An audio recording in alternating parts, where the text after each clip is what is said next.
इस एपिसोड के आगाज में हम देखते हैं कि सराय में ताजिर राकी गुलामों से मुखातिब होकर कहता है, जी हाँ, आपको एक तरफ से उजरत नकद मिलेगी और दूसरी तरफ कर्ज की सूरत में। तो वजीर सलाहुद्दीन कहते हैं, जैसे दुनिया और आखिरत में अमन के हुसूल के लिए ज़रूरी है कि बुरी चीज़ों से बचा जाए, इस्तिकामत और फराखदिली की तरफ रुझान रखा जाए। आपको शुरू में थोड़ी सी परेशानी होगी लेकिन आखिर में खुशी होगी। अब फैसला आपका है। कुछ देर सोचने के बाद पहला गुलाम खड़ा होकर राकीब के पास आ जाता है। इसे देखकर गुलामों की बड़ी तादाद राकी की जानिब आ जाती है, मगर सलाहुद्दीन के पास पैगाम पहुंचाने वाला गुलाम अपने कुछ साथियों के साथ उनके पीछे आ खड़ा होता है। यह मंजर देखकर राकी बहुत खुश होता है, जबकि काजी फाजिल और खलील बहुत परेशान होते हैं। गुलाम वजीर सलाहुद्दीन से कहता है, उन्हें माफ़ कर दे वजीर मुहतरम, उन्होंने नकद अदायगी का इंतखाब किया है, मैं उनकी तरफ से माजरत ख्वाह हूँ। अब से मैं अपनी जान और खून के साथ आपकी खिदमत में हाजिर रहूँगा। राकीब कहता है, दरअसल आपने जो वादा किया था वो पूरा हो गया। वजीर मुहतरम, गुलामों को फैसला करने की आज़ादी दी गई थी, उन्होंने दोबारा गुलामी का इंतखाब किया। जिन लोगों से आप हमदर्दी से पेश आते हैं वो हमेशा ऐसा ही बर्ताव करते हैं। खून का एक कतरा 1000 परेशानियों के बराबर है। ये कहते ही राकीब गुलामों को लेकर रवाना हो जाता है।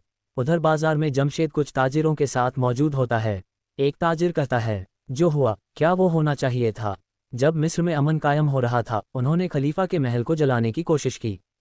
क्या ये मुमकिन है? क्या वो पागल हो गए हैं जो खलीफा के साथ ऐसा कर सकते हैं? एक तरफ खड़ा जौहर भी ये बातें सुन रहा होता है। जमशेद कहता है, वो कहते हैं कि वजीर के आदमियों ने ऐसा किया, लेकिन हमें नहीं मालूम कि किस पर यकीन किया जाए। क्या ये आसान है? ज़रा इंतज़ार करो। निज़ाम को बरकरार रखना आसान नहीं, तुम ये अच्छी तरह जानते हो। ये मुमकिन नहीं कि जिसने भी ये किया उसे फ़ौरन तलाश कर लिया जाए। अब पुरसुकून हो जाओ। ये मंजर देखकर जौहर कहता है, ज़बरदस्त ज़बरदस्त, जो बीज मैंने बाजार में बोए थे वो उगना शुरू हो गए हैं। अब वजीर के सिपाहियों की बारी है। उधर वजीर सलाहुद्दीन तख्त पर बैठने ही वाले होते हैं कि काजी फाजिल परेशान होकर कहते हैं, वजीर मुहतरम, मैंने जिन लोगों को जासूसी पर लगाया था उनमें से एक ने बुरी खबर भेजी है। उन्होंने काहिरा के बाहर बड़ी मात्रा में बारूदी मवाद रखा है और वो उसे काहिरा के अंदर दूसरी जगहों पर मुंतकिल करने का इरादा रखते हैं। वो काहिरा को जला देंगे। वजीर सलाहुद्दीन परेशान होकर कहते हैं, मामला हमारी तवक्कों से कहीं ज़्यादा संगीन है, मैं खुद जाकर देखूंगा। काजी फाजिल कहते हैं, शहर में दाखिल होने से पहले हमें हिकमत अमली तय करनी होगी। खलील, घोड़े तैयार करो। तो खलील कहता है, आपने कहा था कि आप जिदान का दौरा करेंगे, वो आपका इंतज़ार कर रहे हैं। वजीर सलाहुद्दीन कहते हैं, मैं वापसी पर उनसे मिलूंगा, ये मामला बहुत अहम है। उधर काहिरा में जौहर अपने साथियों के साथ मौजूद होता है। एक सिपाही कहता है, जो कहना है जल्दी कहो, अगर वजीर तक हमारी मौजूदगी की खबर पहुंची तो अंजाम बहुत बुरा होगा। जौहर कहता है, ठीक है, मैं बात को तूल नहीं दूंगा। वजीर की फौज का कमांडर, यहाँ तक कि अहम ओहदों पर फाइज मर्द भी जिदान में हैं। सलाहुद्दीन की वजारत का जवाल करीब है। यकीनन तुम्हारे ताउन से हम जानते हैं कि तुम अब भी शहवार के साथ हो। हमें खलीफा का हुक्म मिलते ही आगे बढ़ना होगा। उधर खलीफा का सिपाही उसके पास आकर कहता है, सलाहुद्दीन काहिरा से निकल गया है। तो खलीफा खुश होकर कहता है, बेहतरीन, उसकी वापसी से पहले उसके आदमियों को ख़त्म कर दो। जाकर उन्हें अदालती फैसले से आगाह करो। जंगल में वजीर सलाहुद्दीन अयूबी अपने सिपाहियों और काजी फाजिल के साथ मौजूद होते हैं। तलाशी के दौरान उन्हें एक संदूक मिलता है जिसमें एक शख्स की लाश होती है। काजी फाजिल कहते हैं, ये तो वही आदमी है जो मेरे पास खत लेकर आया था। वजीर सलाहुद्दीन कहते हैं, ऐसा लगता है कि वो समझ गए कि ये हमें मालूमात दे रहा था। अल्लाह उसकी शहादत कबूल फरमाए। काजी फाजिल गमगीन होकर कहते हैं, आमीन। खलील पूछता है, उन्होंने धमाका खेज मवाद कहाँ मुंतकिल किया? वजीर कहते हैं, शायद उन्होंने उसे शहर में पहले ही पहुंचा दिया है। उसी लम्हे हमलावर उन पर टूट पड़ते हैं।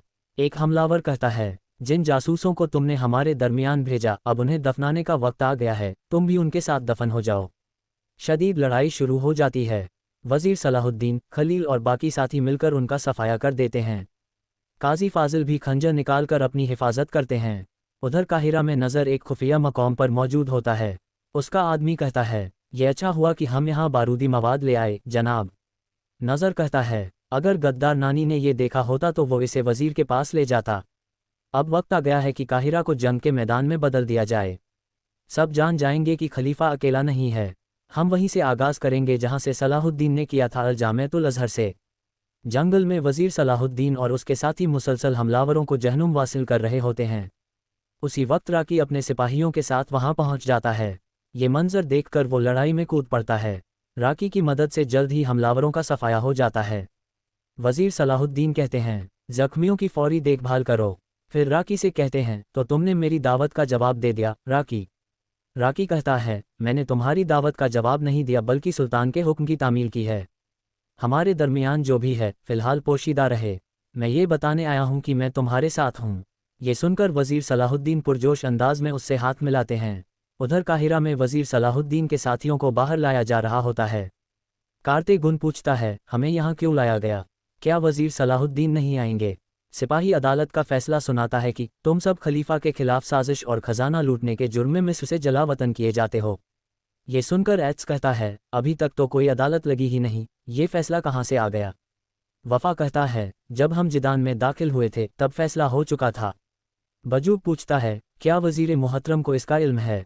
सिपाही कहता है, काजी किसी को बताने के पाबंद नहीं। शमसा जमशेद से परेशान होकर कहती है, ये नामुमकिन है, वजीर सलाहुद्दीन कभी इसकी इजाज़त नहीं देंगे।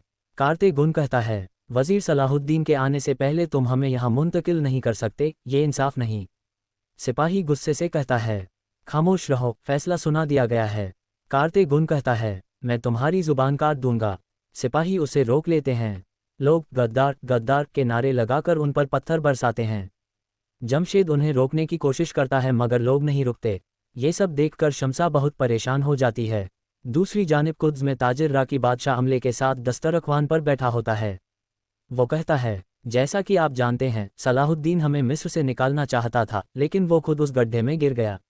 अमले कहता है, हमारे मुशीर विलियम कहते हैं कि सलाहुद्दीन जिस कुएं में गिरता है उससे निकलने का आदी भी है। ये सुनकर राकी हैरान और गुस्से में आ जाता है। अमले कहता है, हमारी तिजारत पहले से ज़्यादा मजबूत होगी। राकी चातलिन की तरफ देखकर कहता है, जब हम तिजारत की बात करते हैं तो यकीनी तौर पर चातलिन मेरे दोस्त बन गए हैं, लेकिन मेरा दोस्त बनने के लिए कुछ जिम्मेदारियां भी ज़रूरी हैं। मुझे उम्मीद है कि आपने अनाज के मामले में जो गलती की थी उसे दोबारा नहीं दोहराएंगे।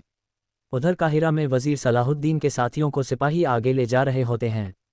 लोग खलीफा के कहने पर उन पर पत्थर बरसा रहे होते हैं। कारते गुन कहता है, देखो मैं तुम सबको देख लूँगा। एट्स कहता है, ये सब एक साजिश है। अगर वजीर को इल्म होता तो वो हमें कभी यूं न छोड़ते। आगे बढ़ते हुए कारते गुन की नज़र अलबीस पर पड़ती है। वो उसे इशारा करता है और अलबीस भी उनके पीछे चल पड़ता है। अल अज़हर मदरसे में तलबा छात्र दरस में मसरूफ़ होते हैं। खलीफा के आदमी उनके दरमियान मौजूद होते हैं। कुछ देर बाद एक शख्स उठकर उस्ताद के गले पर खंजर तान लेता है। तमाम बच्चों को भी दबोच लिया जाता है। उनका सरदार कहता है, जब ये जगह फटेगी तो पूरा काहिरा यहाँ जमा हो जाएगा। उस्ताद कहता है, रुक जाओ, तुम ऐसा क्यों कर रहे हो? उसी दौरान कुछ तलबा वहाँ से भाग निकलते हैं। हमलावरों का सरदार कहता है, वजीर सलाहुद्दीन ने जो गंदगी पैदा की है हम उसे साफ कर रहे हैं। चलो उठो। बाहर वजीर सलाहुद्दीन और राकी काहिरा वापस पहुँचते हैं। काजी फाजिल कहते हैं, अगर वो बारूदी मवाद शहर में ला चुके हैं तो हमारा काम बहुत मुश्किल हो जाएगा। वजीर कहते हैं, हमें सबको आगाह और होशियार रहना होगा। खलील से कहते हैं, शहर के दाखिली और खारिजी रास्तों की हिफाजत करो और मरकज़ में तलाश शुरू करो। उसी वक्त शमसा आकर कहती है, वजीर मुहतरम, उन्होंने कारते गुन, एट्स और बाकी तमाम सिपाहियों को जला वतन कर दिया है। ये सुनकर वजीर सलाहुद्दीन बहुत गुस्से में आ जाते हैं और पूछते हैं, किसने निकाला और किसके हुक्म से? शमसा कहती है, जब आप काहिरा से बाहर थे वो सबके सामने आए और फैसला सुनाकर उन्हें ले गए। वजीर कहते हैं, ये सारा मंसूबे का हिस्सा है। वो जानते थे कि मैं इजाज़त नहीं दूंगा, इसलिए मेरे शहर से जाने का इंतज़ार किया। हम जाकर उन्हें वापस लाएंगे। घोड़े तैयार करो। उसी वक्त एक तलब इल्म दौड़ता हुआ आता है और कहता है, उन्होंने अल अज़हर मदरसे पर हमला कर दिया है। मेरे दोस्तों और उस्ताद को गिरफ्तार कर लिया गया है। ये सुनकर वजीर सलाहुद्दीन कहते हैं, वो नहीं रुकेंगे, उन्होंने काहिरा को चारों तरफ से घेर लिया है। राकी कहता है, अगर इजाज़त दो तो मैं अपने बहादुरों के साथ उनका पीछा करूं और तुम मदरसे जाओ। सलाहुद्दीन इजाज़त देते हैं और राकी वहां से रवाना हो जाता है। कुद्स में बादशाह अमले कहता है, ये वाज़े हो गया था कि अनाज के मामले में चातलिन ने गफलत की, लेकिन उसने मुजरिम बालन को सज़ा दी। उसी लम्हे लॉर्ड गाय वहां आता है और सिपाही बालन को जिंदा सलामत लेकर दाखिल होते हैं। बालन को देखकर सब हैरान रह जाते हैं और अमले के मुंह से बेसाख्ता निकलता है, बालन। उधर अल अज़हर मदरसे के बाहर जौहर लोगों को भड़का रहा होता है। आज अगर किसी को कुछ हुआ तो जिम्मेदार वजीर सलाहुद्दीन होगा। लोग भी उसकी बात से इत्तेफाक करते हैं और शोर बढ़ता जाता है। वज़ीर सलाहुद्दीन के पहुंचने पर जौहर वहां से खिसक जाता है। हम हमलावरों को उस्ताद के साथ बाहर आते देखते हैं। वज़ीर सलाहुद्दीन कहते हैं, ये तुम क्या कर रहे हो? मदरसे और तलबा को फ़ौरन रिहा करो, बात करते हैं। हमलावर कहता है, बात करने को कुछ नहीं बचा, वक्त ज़ाया करने की ज़रूरत नहीं। वज़ीर के इशारे पर खलील निकल जाता है। वज़ीर सलाहुद्दीन पूछते हैं, तुम चाहते क्या हो? वो कहता है, अपनी वज़ारत छोड़ दो और मिस्र को उसके हकीकी मालिक यानी खलीफा को वापस दो। ये सुनकर वज़ीर सलाहुद्दीन और काजी फाजिल को शदीद गुस्सा आ जाता है। और नाज़रीन, इसी के साथ ये एपिसोड ख़त्म होता है। मिलते हैं बहुत जल्द अगले एपिसोड के साथ। वीडियो को लाइक